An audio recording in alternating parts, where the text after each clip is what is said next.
অগপৰ জ্যেষ্ঠ নেতা জিলা পৰিষদৰ প্ৰাক্তন সদস্যৰ দলত্যাগ।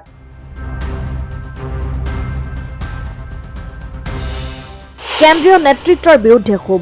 অসম গণ পৰিষদ দলত মুখ্যম আঘাত সানি দলত্যাগ কৰিলে বৰাক উপত্যকাৰ জ্যেষ্ঠ অগপ নেতা তথা দুবাৰকৈ জিলা পৰিষদৰ সদস্য আফতাব উদ্দিন লস্কৰে। তেওঁ দলৰ কেন্দ্ৰীয় সভাপতিক লিখিতভাৱে পদত্যাগ পত্ৰ প্ৰেৰণ কৰি দলত্যাগ কৰে। উল্লেখনীয় যে আফতাব উদ্দিন অগপৰ দলৰ প্ৰতিষ্ঠাৰ সময়ৰ পৰা দলটোৰ সৈতে জড়িত হৈ আছিল। প্ৰাক্তন মন্ত্ৰী শহীদুল আলম চৌধুৰীৰ অত্যন্ত ঘনিষ্ঠ হিচাপে পৰিচিত আফতাব উদ্দিন দীৰ্ঘ বছৰ দলৰ হাইলাকান্দি জিলা সমিতিৰ সভাপতি হিচাপে দায়িত্ব পালন কৰিছিল। অগপৰ পৰাই তেওঁ জিলা পৰিষদৰ সদস্য হিচাপেও নিৰ্বাচিত হৈছিল। ইফালে পদত্যাগৰ পিছতে তেওঁ সংবাদ মাধ্যমৰ সন্মুখত দলৰ কেন্দ্ৰীয় সমিতিৰ বিৰুদ্ধে ক্ষোভ ব্যক্ত কৰি বৰ্তমান দলটো ব্যক্তিগত প্ৰতিষ্ঠানলৈ ৰূপান্তৰ হৈছে বুলি মন্তব্য কৰে। অসম গণ পৰিষদ দলৰ জন্মলগ্ন থেকে মই অসম গণ পৰিষদ দল আছো। মোৰ অগপৰ মোৰ নেতা আছিলে প্ৰয়াত শহীদুল চৌধুৰী। অগপৰ প্ৰতিষ্ঠা সভাপতি পৌল মন্ত আছিলে। আজিকালি অসম গণ পৰিষদ দল 85 অসম গণ পৰিষদ দল আজিকালি নাই। আজিকালি আপুনি চাব সিনিয়ৰ লিডাৰ ফণীভূষণ বাদ দি বাকি একো সিনিয়ৰ লিডাৰ অসম গণ পৰিষদৰ নাই। কোনো মানুহ আজকে অতুল বৰা সিনিয়ৰ তেওঁ বিজেপিত গৈছে, পদ্ম হাজাৰিকা বিজেপিত গৈছে, চন্দ্ৰমোহন পাটোৱাৰী বিজেপিত গৈছে আৰু বহুত সিনিয়ৰ লিডাৰ বিভিন্ন দলত গৈছে। আজি দলৰ সভাপতি অসম গণ পৰিষদ দলৰ সভাপতি অতুল বৰা মহাশয় আজি দলৰ সভাপতিৰ দায়িত্ব লোৱাৰ পিছত তেওঁ এটা কোম্পানী ৰূপত মানে দলটো চলাই আছে। তেওঁৰ কোম্পানীৰ কিবা এজেণ্ট বৰাকত এজন দিছে, সুনীল ডেকা আছে ইয়াত বৰাকৰ দায়িত্বে। আগতে তেওঁ দলৰ সভাপতি আছিলে, এতিয়া দলৰ সাধাৰণ সম্পাদক। তেওঁ এই কোম্পানীৰ এজেণ্ট হিচাপে কাম কৰি আছে। 21 নিৰ্বাচনত আলগাপুৰ সমষ্টিৰ পৰা মোক টিকেট দিলে। টিকেট দিয়াৰ আগতে অন কণ্ডিশ্যন সুনীল ডেকাৰ মোৰ লগত অন কণ্ডিশ্যন তেওঁৰ মিছেছৰ একাউণ্টত ডাঙৰ এটা এমাউণ্ট ল'লে। মোক ক'লে ইয়াত বিজেপিৰ টিকেট নিদিব, ইয়াত ডাইৰেক্ট অসম গণ পৰিষদে ইয়াত ভোট খেলিব। আৰু সেই টিকেটটো মোক টাকাৰ বিনিময়ে মোক টিকেটটো দিলে। আৰু এই টাকা যিখিনি টাকা মই দিছিলোঁ তেওঁৰ মিছেছৰ একাউণ্টটো দিছিলোঁ। আজিলৈকে সেই টাকাগুলো ৰিকভাৰী কৰা নাই। ৰিকভাৰী কৰাৰ কথা আছিলে, কিন্তু আজিলৈকে টাকাগুলো ৰিকভাৰী কৰা নাই।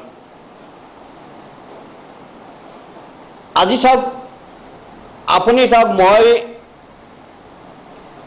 2013 চনৰ পঞ্চায়ত নিৰ্বাচনত দেখিলোঁ। 13 চনৰ পঞ্চায়ত নিৰ্বাচনৰ ভোট পতাৰ শেষৰ দিনত তেওঁ কাৰ্চি মেইনটেইন কৰাৰ কাৰণে অতুল বৰা ইয়াত আহে। 21 ইলেকশ্যনত বৰাকত দুজন কেণ্ডিডেট আছিলে অসম গণ পৰিষদ দলৰ। তেওঁ কি কৰিলে, ভোটৰ অন্তিম দিনত অতুল বৰা কেশৱ মহন্ত ইয়াত আহিলে। তেওঁ খালি কাৰ্চি মেইনটেইন কৰাৰ কাৰণে আহিলে। আৰু এই দলৰ আজিলৈকে কোনো অস্তিত্ব নাই। এই দলৰ পুৰণা যিবিলাক মানুহ আছে সব মানুহ বেলেগ দলত গুচি গৈছে। আজি দলৰ আদৰ্শ নীতি একদম জলাঞ্জলি দিছে। আজি দলৰ একো নাই। দলক যাক তাক মানে দায়িত্ব দি দে। বৰাকত চাওক, আপুনি বৰাকত আপুনি আজি যদি চায় বৰাকৰ দায়িত্বত কোন আছে, হাইলাকান্দিৰ জিলাৰ দায়িত্বত কোন আছে আজিলৈকে। অধিৱেশন যেতিয়া হয়, অধিৱেশনৰ হোৱাৰ লগে লগে বাকী ডিষ্ট্ৰিক্ট কমিটি হওক, বাকীবিলাক কমিটি এনেই মানে ভংগ হৈ যায়। কিন্তু আজিলৈকে হাইলাকান্দিত চাওক, আপুনি কোনো কমিটি আছে কি নাই এতিয়া আপুনি ক'ব নোৱাৰিব। এইকাৰণে দলৰ নীতি আদৰ্শ এইবিলাক ঠিক নহয়। এই কৰিমগঞ্জ লোকসভা সিটত মোৰ বিজেপিৰ প্ৰাৰ্থী আছিলে ইয়াত কৃপানাথ মাল্লা সুনীল ডেকাক দায়িত্ব দিছিলে কৰিমগঞ্জ চিটৰ দায়িত্ব দিছিলে দলে তেওঁ ইয়াত আহি দেখি তেওঁ ক'লে যে কংগ্ৰেছ জিতাটো মোৰ কাৰণে ভাল হ'ব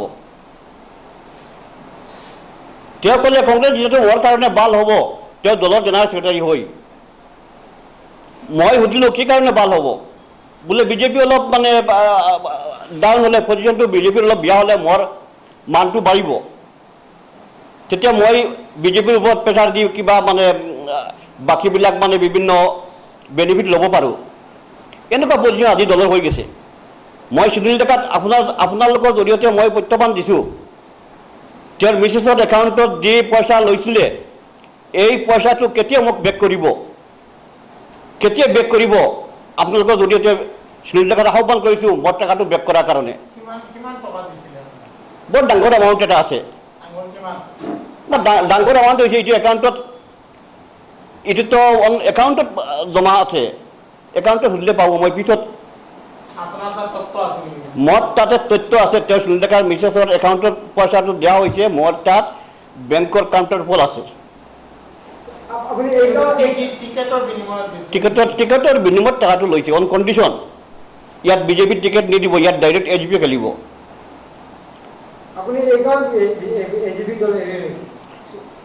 মই এইকাৰণে এৰিলোঁ মই কালি এইটো নহয় মই লাষ্ট আৰু কিবা বহুত কথা আছে বহুত ভিডিঅ' মোৰ তাতে আছে বহুত কিবা মানে কিবা কিবি আছে মই লাষ্ট আপোনালোকক মই দিম আৰু মানে টাইম টু টাইম মই দি যাম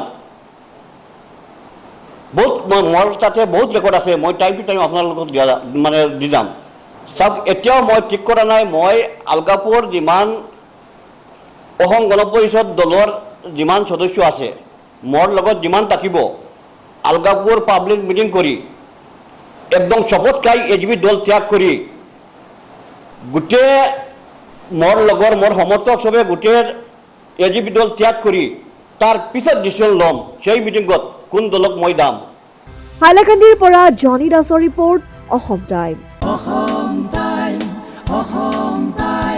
ৰাইজৰ কণ্ঠ অসম টাইম ঘৰত আনন্দ আৰু সম্পৰ্কৰ চমক বজাই ৰাখিবলৈ জৰুৰী হৈছে সকলো আনন্দময় মুহূৰ্তত মৰমৰ উপহাৰ দিয়াটো সেইবাবে মধুশ্ৰী জুৱেলাৰ্ছে আনিছে সকলো ৰঙীন ক্ষণৰ বাবে বিশেষ গহনা হীৰাৰে হওক সোণৰে হওক বা ৰূপৰে হওক শ্ৰেষ্ঠ ডিজাইনছ আৰু হলমাৰ্কযুক্ত গহনাই ৰাখে সম্পৰ্কক নিখুঁত তেনেহ'লে আজিয়ে আনক আনন্দ মধুশ্ৰী জুৱেলাৰ্ছৰ সৈতে যোগাযোগ কৰক 7028000341 নাইবা ভিজিট কৰক LNB ৰোড নলবাৰী অসম